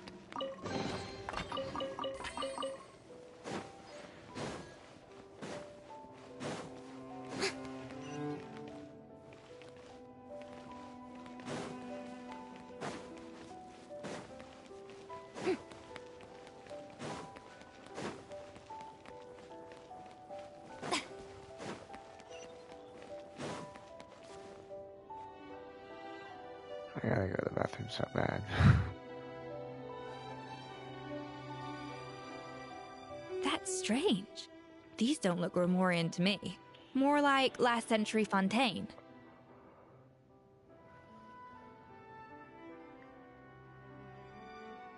Adventurers from last century Fontaine, huh? Oh, Modeste and Savelli, do you think they camped here? By the looks of it, this was a one-person camp. They adventured together, but maybe one of them came back alone at a later date. Huh, you really think so? Trust our adventurers' instincts. We're pros at this stuff, just like you're a pro in the kitchen. Okay, well, the Traveler has more adventuring experience overall, but Paimon's definitely a pro rummager from all those treasure chests. Darn it! Paimon was just about to show off her rummaging skills! Huh, no kidding. Are all adventurers so obsessed with journaling? I mean, I guess I take a lot of notes when I'm cooking as well, but I thought that was just me. Anyway, let's find out who was here. It's been years since I've last visited these ruins. It's exactly the way I remember it. This place probably hasn't changed in millennia. Sadly, up above, on dry land, everything has changed. The treasure of Remoria. That's what we used to call it. Modeste was right about its potential. It turned Gâteau de Bourg into a national sensation. Our limited stock of the substance meant that the gâteau could only be produced on a small scale. But this only drove up the popularity all the more. Modeste was right about that too. He predicted all of it. He was praised as a genius, while I, as the one person who'd ever disagreed with him, was labeled a talentless fool. Modeste tried his best to console me, but I knew better than anyone just how great the gulf was between us. Our conversations grew scarce, and we saw less and less of each other. I didn't fight it. He had new friends and a career of his own. Why invite further disdain by inserting myself where I did not belong? I told myself that maybe one day, when I finally created a masterpiece of my own, I'd be able to face him without shame. Or maybe one day, when I've put these feelings of self-loathing behind me, I'd be able to ask him with a smile on my face, how about we go on one more adventure, for old time's sake? Unfortunately, that day will never come. So it was Savelli. From the sounds of it, he came back after Modeste had already died. I always thought it was just a legend. But if it's true, then this must be the place where they found their secret ingredient, the birthplace of Dato de Boer. In that case, what does that say about the death of Modeste? If it's all true, maybe Savelli really did have something to do with it. The taste of Gateau de Boer has changed. Modeste was convinced of this, even though everyone swore they couldn't tell. Being the perfectionist that he was, he refused to accept even the slightest flaw in his work. He stopped all sales of the product, locked himself away in the kitchen, and worked day and night, vowing to find out where he had gone wrong. But as he baked and taste tested over and over again, he found he only strayed further and further from the original taste. It was only when he was sipping on coffee one day and realized he could not taste the bitterness that the truth finally dawned on him. What had changed was not the gâteau, but his sense of taste. The treasure of Remoria stimulates the senses, taste included, and invigorates the spirit. In the short term, it offers people the ultimate gourmet experience, but in the long term, it dulls their senses entirely. In hindsight, it made perfect sense. After all, why would a culture that sought liberation from the constraints of their bodies care for the loss of their senses? But we realized it too late. We were just too late. Over the course of his many culinary experiments, Modeste exhausted the remaining supply of the treasure of Remoria. He consumed it all himself. The finest culinary talent of his generation now faced a future in which he would never be able to taste anything ever again. Finally, in despair, he took his own life. And because we had become estranged, I could not be there to stop him, to offer some words of comfort, or even to say goodbye. Yet despite everything, he sent me his final letter. The treasure of Remoria? Guess Monica was really onto something. It really was a kind of drug. So, Modeste chose to end his own life. Then, why all the rumors that Savelli murdered him?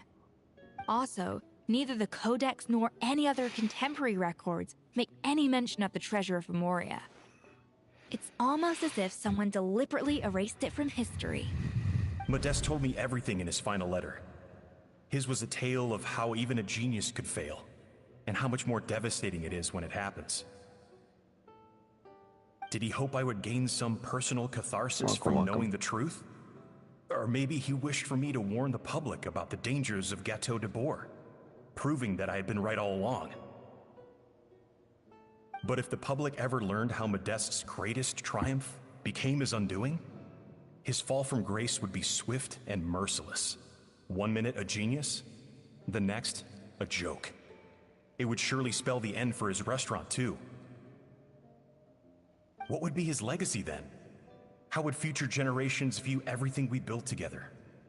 I fear the scorn I have faced these last years would pale in comparison to the scorn shown to him by the history books.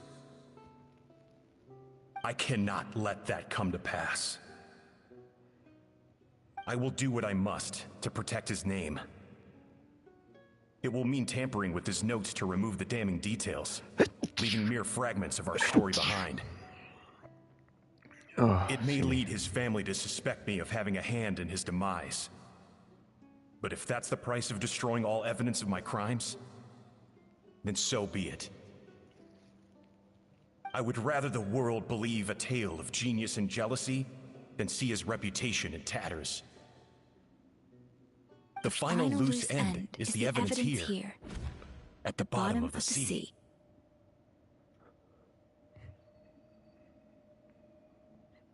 Huh? What's wrong? Didn't we say Savannah should be safe for now? So we thought, but if Monica finds out what happened to the treasure, there's no telling what she might do.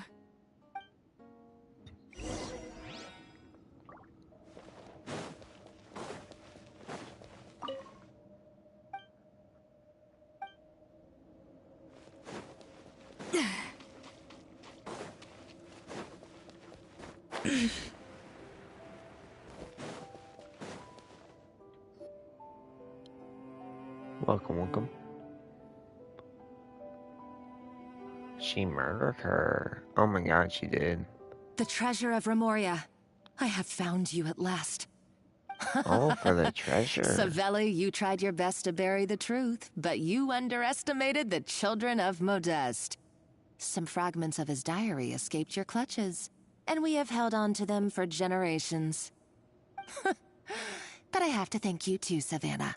Without your help retrieving the codex, and with it the last piece of the puzzle, I may never have found this place. But now, finally, the secret to Remoria's military might is within my grasp. The treasure of Remoria is mine! Oh. It's empty. It's empty? Monica? Oh, we were seconds too late. Escoffier? What's the deal with that jar? Savelli's final act! He wanted to conceal the secret of the treasure forevermore and make sure it would never harm anyone again. So he came here after his friend's death and destroyed every last shred that remained. This can't be happening. All the years I spent piecing together the truth. All my painstaking planning. All that for an empty jar? Monica, don't do anything stupid. This ruin is more dangerous than you realize. Oh, shut your pie hole! Praise be to Lord Remus. Oh no. You barbarian shall be slain. And she dies. She's a nutcase! A liability to herself and everyone else. Well, now it's up to us to clean up the mess she's made. Take these golems out! Yeah. The wind rises.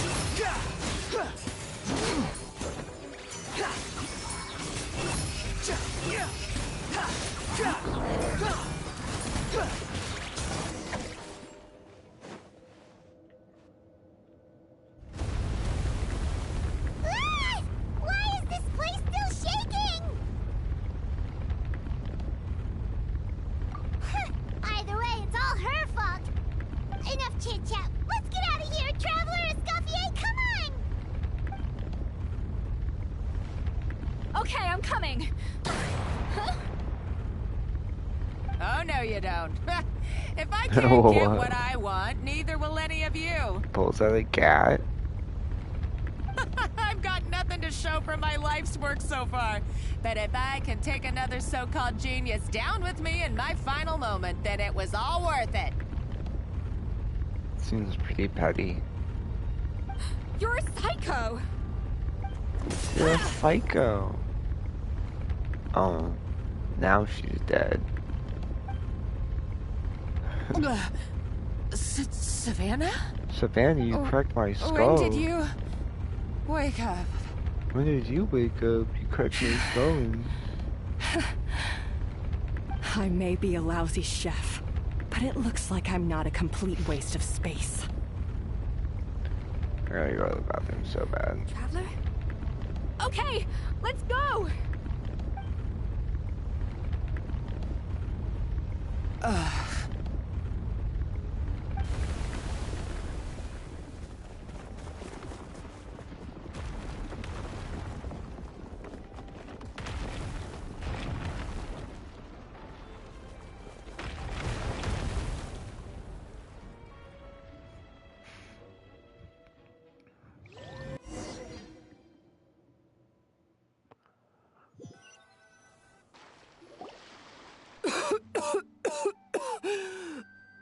Escoffier! Savannah! Traveler! And Paimon! Venajem, what are you all doing here? What did you expect us to do? Stay at the restaurant and sit on our merry derrieres? While the Traveler and Escoffier were out here risking their lives? We had to do something, even though that something ended up being, well, waiting for you here instead. I don't deserve any of you.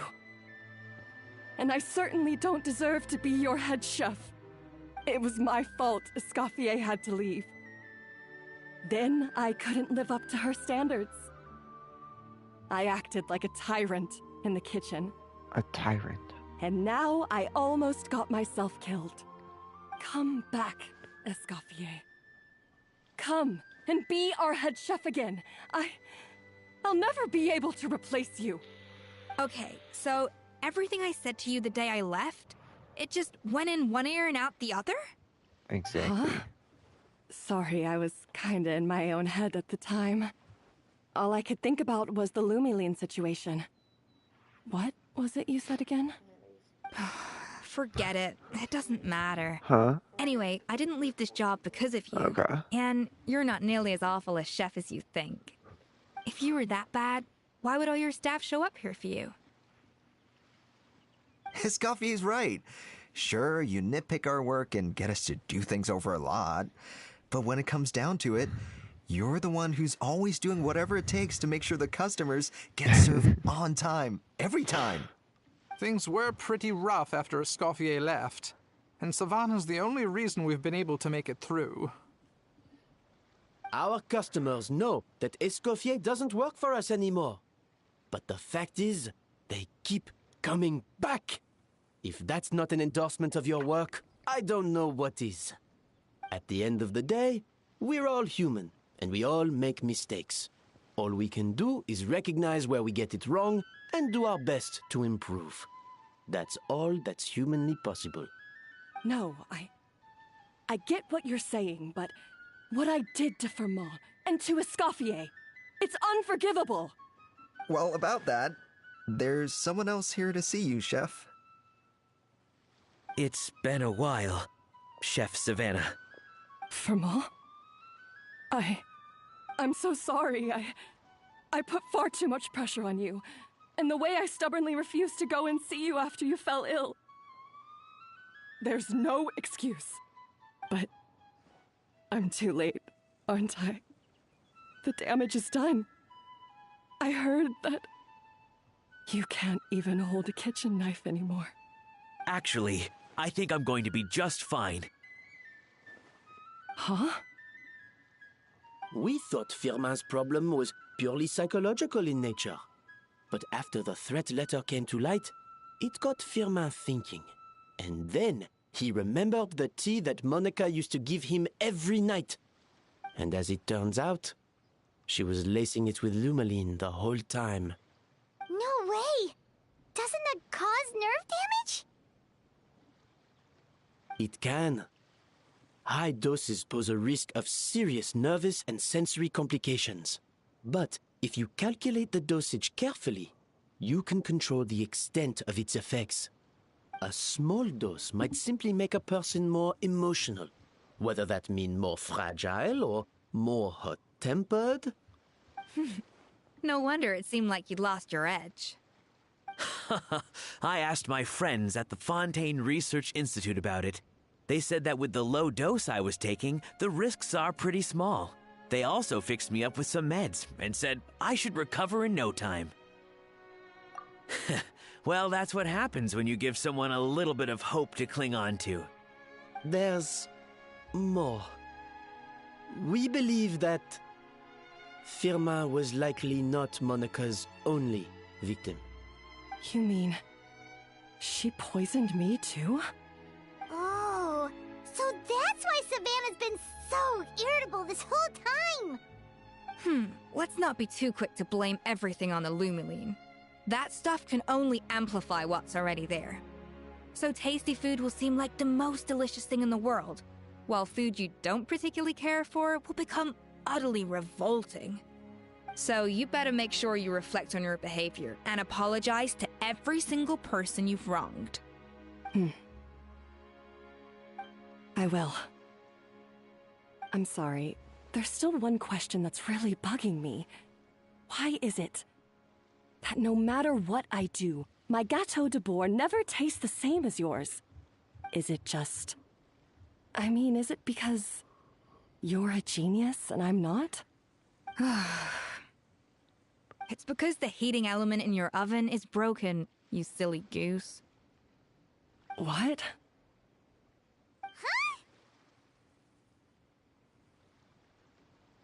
I felt like something was off during the cooking contest.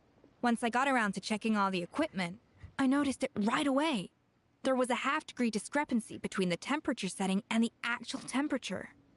All the ovens in the whole kitchen had the same problem, which confused me at the time, but by this point, it's pretty obvious that Monica must have tampered with them. I would have figured it out the day of the bake-off, since the issue affected both our teams. But of course, Monica sabotaged mine so that could never happen. No. I spent so long trying to find out where I was going wrong, and then you pinpoint the problem in just one night? It all comes back to one simple, undeniable truth. You're a genius, and I'm just plain old Savannah. Oh, cut it out! Stop the woe is me act for a second and just think. I came up with this recipe. You don't think that might have something to do with it? Do you know how long I spent perfecting my gâteau de bois? 3 years! 3 whole years! I know this dish inside out, back to front and upside down. Her voice is not And you've been well head chef now for what? recorded. 6 months? If that? A couple hundred failed attempts, and you're gonna throw in the kitchen towel? And declare you'll never be successful because you're not a genius. Wait, did you hear that? You Like, clearly have no idea how many kitchen failures I've had under my belt. Or just how long it took me to finally get my recipe to a level I was satisfied with. that weird, like, Genius audio, or not, fucking, like, everyone makes mistakes. Modeste pitching. did, Savelli did, everyone does. You're only a lousy chef if you don't face up to your mistakes, learn from them, and then keep chipping away until you crack the problem once and for all. Surely you haven't forgotten all that. You were no lousy chef back when I handed you the reins. I haven't forgotten. And I'll make sure I never do. That's our head chef. Ha-ha! Sounds like we won't need another changing of the guard in the Hotel de Bord kitchen anytime soon. Huzzah! Aw, what a perfect ending to a crazy journey. Look how happy everyone is. So you got your mojo back now? Yeah. Thanks to you, Escoffier. In fact, no. Thanks to all of you. Aw, friends again.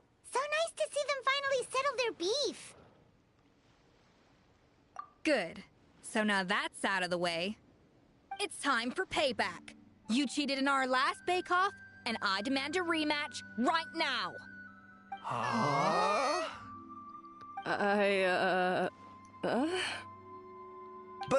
But that was mostly Monica's fault, wasn't it? Right. And also, does it have to be right now? Savannah's only just got her mojo back, and you barely escaped from a death trap. No excuses. This is a cooking contest between 2 top chefs, and nothing will stand in its way. So grab your spatula and get ready, because this rematch is happening today, right now, this instant. Hey, so, this whole time you were salty about losing? Salty about losing cheese. The second cooking contest commences now! This time, no more games, and no holding back!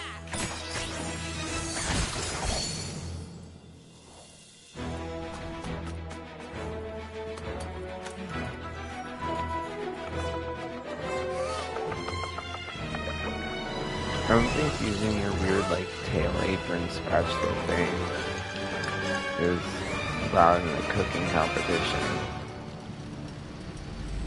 Yeah, like what the fuck? It's like attached to her back.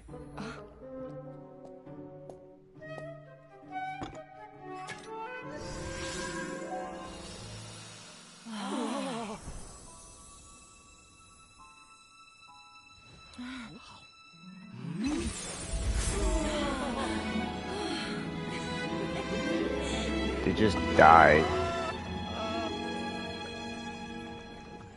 Oh, that looks cool. I feel like I don't have the right to be here. Hey, You're what a are you failure. so afraid of? You can't unbake it now. And can't if you don't serve unbake it, it. then good or bad, you'll never find out how to improve. Why does her If apron you're too have scared nipples? to fail, you'll never know what real success tastes like. So? Embrace your failure. Taste it. Digest it. That's the way to success. I don't know. Sounds like it's easier said than done. I'll do it.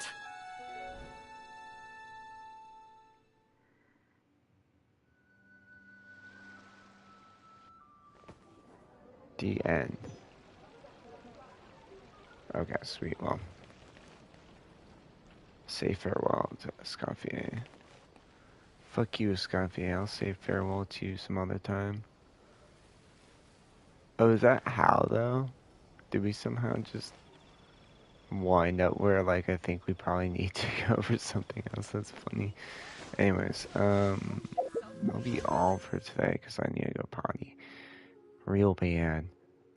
But, real quick, let's do a 10 wish.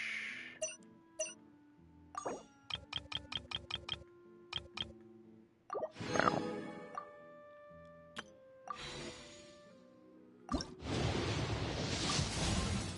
Oh, we got the Scoffier. Oh, you know what? They're not nipples. It's the fucking buttons. It's like the chef coat, but it still looks weird. It's weirdly specific that they're on her titties.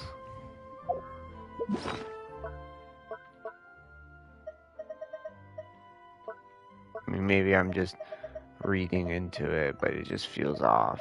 It's like, okay.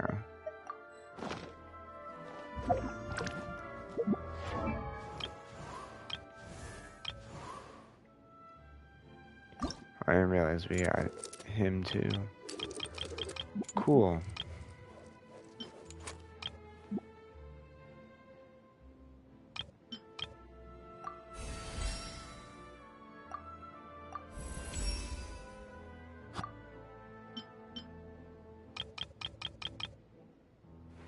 Huh?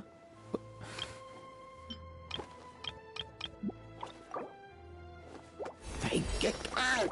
Cuckoo!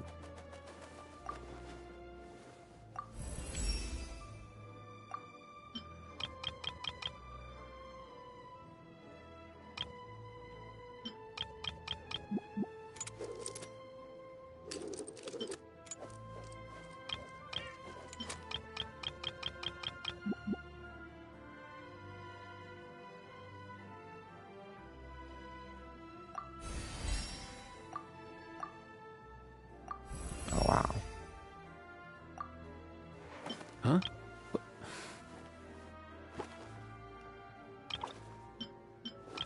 Hey, get out! Cuckoo!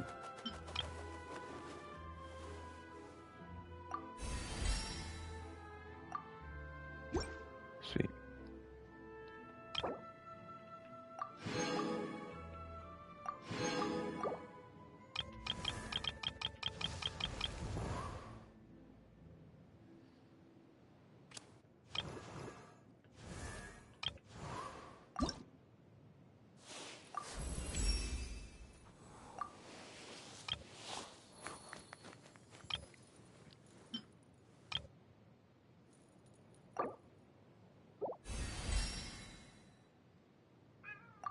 Oh, quiet. Oh, hello, welcome. Sorry, I was If saying silver quiet to needs my to be cat. polished to Not to actually. It only makes sense One more that time, we need sorry. to keep honing our skills to become as light and Not to swift as read the message. How am I doing? Pretty well, pretty well. How about yourself?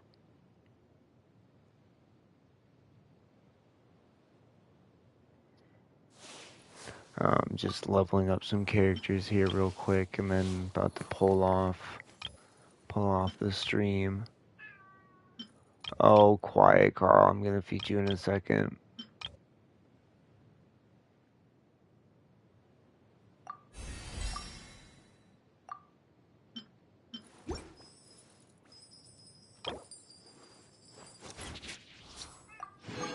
Dude. KBTW, just a quick question. Yeah, what's good?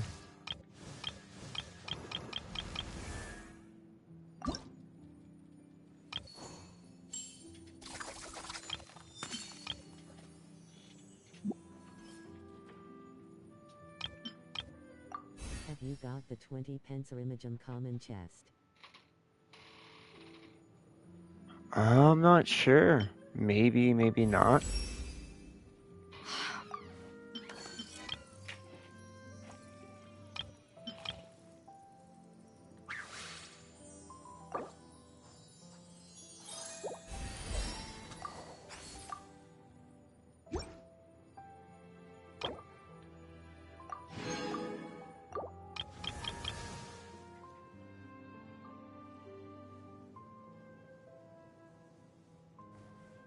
It's in the Semaru Desert. Oh, interesting. Yeah, maybe not. I don't know. Oh, cool. We can level. I feel...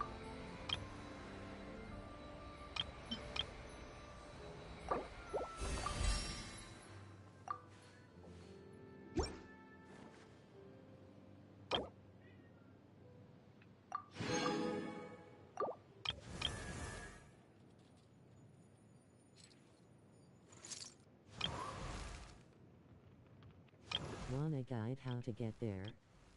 No, I'm gonna get off here. I can help you with it. Maybe next time, but thank you. Smiling eyes, beaming face with smiling eyes. Thank you, but maybe next time. But as always, take it easy, and we'll see you next time.